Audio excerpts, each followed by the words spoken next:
از دنیا چی میخواهی که دنیا شاخی بی برگ است؟ چی دل بستی به این دنیا که پایانش فقط مرگ است؟ دنیا پر از درد و غم ولی با صبر باش. زندگی پر از دروغ ولی راست قول باش. دوستی پر از بیوفایی ولی صاف دل باش. حیات پر از تنهایی اما خالق خدا باش. از خاک آمدیم به خاک یکسان می رویم.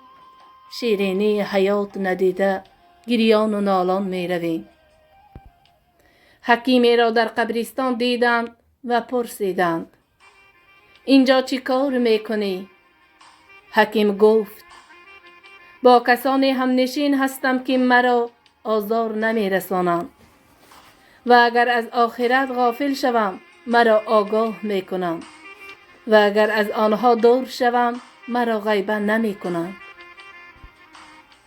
کعبه را گفتم چرا تو کرته می پوشی سیاه؟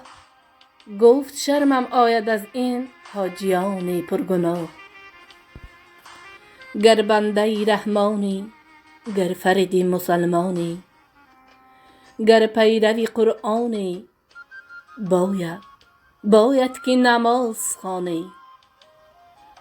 الله مددگارت، پرفیض بود کارت، باید که نماز خوانی. خدایا کلیدی را به من نصیب گردان تا دری را گشایم داخلش پر از دوستداران تو باشد. خدایا قلب‌های ما را با نور ایمان و با نور قرآن منور بگردان